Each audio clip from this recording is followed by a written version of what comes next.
awood military ayay Soomaaliya soo bandhigtay goor dhow iyadoona la arkayay diyaarado waaweyn oo ka mid ah kuwa casriga sida F-16 helikobtarada loo yaqaano attack ee Turkiga uu leeyahay iyo diyaarado kale oo Soomaaliya soo iibsatay waxa intaasi dheer taangiyo iyo gaadiid kale oo military oo casri ah kuwaas oo dhammaantood wadnaha jaray marka la eego dhanka Ethiopia Uganda iyo dalalka kale oo mas'uuliyiin ka tirsan laga diiday inay ka qayb galaan munaasabadda 12 Abriil ee ciidanka xoogga dalka lagu maamuusayo magaalada Muqdisho inteeda badan waxa lagu arkay diyaaradahaasi casriga oo dadka intooda badan kor ay ka daawanayeen iyadoona madaxweyne Xasan Sheekh Maxamuud uu ka qayb galay munaasabad ka dhacday wasaaradda gaashaandhigga Soomaaliya ila wareedyo kala duwan ayaa dhanka kale waxa ay noo sheegeen in cabsi xoogan arintan ay ku beertay dalalka doonaya in ay fargelinta siyaasadeed Soomaaliya ay muddo dheer ku sameeyeen ama hadda doonaya inay mar kale ku sameeyaan kuwaas oo xaaladoodu la sheegay inay aad u sii adkaatay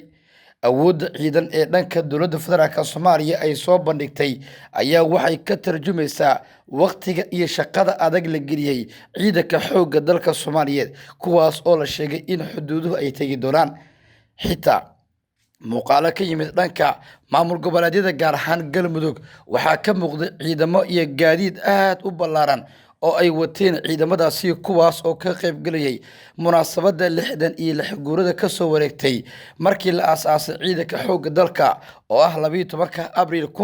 1960 oo maanta kale ah waxaana mas'uuliyiinta dowladda federaalka Soomaaliya ay casuumeen dalalka ciidamada u tababaray kuwa taageeray iyo dalalka kale ee qaybta ka horumarka ciidanka Soomaaliya munaasabadda waxaa laga reebay dalalka diidan in ay ciidamada Soomaalidu horumar ay ka sameeyaan iyadoo sanadihii u dambeeyay dowladda federaalka Soomaaliya ay xoog saareysay sidii ciidanka ay dib u dhis ballaaran arintaasi ugu sameeyay lahayd saraakiil ka tirsan dowladda Turkiga ayaa ka qayb galay munaasabadan iyagoona la xajabay 66 sano guurada ka soo wareegtay iyo sida loo aasaasay ciidanka xoogga dalka kadib markii dib loo milicsaday warbixinada muujinaya in ciidanka Soomaaliya xitaa ay jireen ka hor xornimadii inkastoo ciidamadaasi awood ahaan ay yaraadeen laakiin dalka Soomaaliya ciidamadaasi ay ka shaqeynayeen ciidamada Soomaaliya ayaa waxaa soo maray saraakiil iyo mas'uuliyiin kala duwan iyadoona midba heer uu gaarsiinayay ushii loo dhibay isagoona ku simeeyay taliyihii ama hogaamiyihii xilligaasi lagu bedelay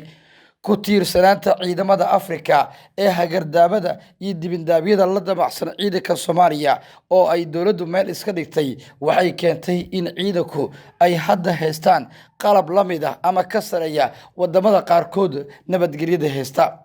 ciidamada ayaa in muddaha waxay wadeen howlgallo ay ku sugayaan amniga guud ee dalka waxay gaareen heer ku aadan 230 kilomitir oo dhulka ah in ciidamadu ay maraan iyagoona sii maray dhul baaxad weyn oo amni ahaan xitaa ay ka cabsanayeen ciidamada shisheeye gaar ahaan kuwa Ethiopia Uganda iyo dalalka kale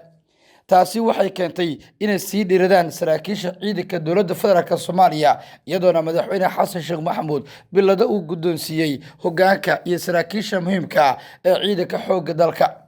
wadamada inta badan cabsida ka muujinaya ciidamadan ayaa waxay sheegayaan in horumarkan si tartiib loo gaaray iyadoona Soomaaliya markan ay cagaheeda ku istaagtay saanqaadkii ugu horeeyeen ay bilowday marka la eego xaaladihii iyo waayihii adkaa ay soo martay oo markan u muuqata inay ka soo meeranayso xaaladihii adkaa ee dalka soo maray sargaal ka tirsan ciidanka xoogga dalka ayaa warbaahinta Xuraasi waxa uu sheegay in ay weli dhimayeen qalab ciidan oo casri ah oo dowladda Soomaaliya ka soo iibsatay dalalka qaarkood iyadoo ku tashanaysa mustaqbalka dhow hay'adaanta ama ceelka Soomaaliya ama ceelasha shidaalka Soomaaliya ay wadaanta u tuuranayso ee la soo saarayo kuwaas oo dhaqaale fara badan Soomaaliya ka soo geli kara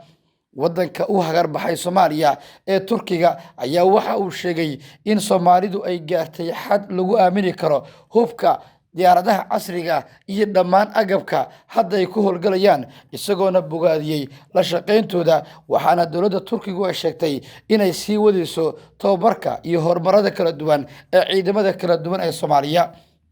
safiirka Turkiga iyo mas'uuliyiin kala duwan oo Ankara ka socda oo jooga Muqdisho ayaa bilaabay in ay kulamo gaar ah ay la qaataan mas'uuliyiintan iyadoona dowladda Turkigu ay markaan ciidanka Soomaaliya iyo ciidamadeeda marka la isbarbar dhigo agab ahaan ay aad u sareeyaan qalabka difaaca hawada oo Soomaaliya Turkiga uu keenay ayaa ka mid ah bandhiga iyadoona mas'uuliyiin ka tirsan Ankara ay sheegeen in dhammaan tallaabooyinka loo qaadayo sida ugu duwan ama si ka duwan waxyaabihii inta badan looga bartay taasoo keenaysa in xaddiga iyo xaaladaha siyaasadeed ee dhanka Geeska Afrika uu isbedelay dowladda federaalka Soomaaliyana xoog ay saartay dib u dhiska ciidamada iyo kaabayaasha muhiimka si ay ugu soo kabato marxaladihii adka dowladda Turkiga ayaa ku baaqday in guud ahaan Soomaalidu xaaladaha siyaasadda ay ka heshiyaan marka la eego horumarka dalkoodana uu yahay mid muqadas ah sidaas awgeedna loo baahan yahay in xilligan la taageero dhismaha ciidanka iyo sidoo kale dhismaha daleed ee hadda muuqanaya wixii warar iyo dhacdooyin arrimahan ka soo kordha baahinteena tan xitaa warbaahinta Xuraansi ku daawo.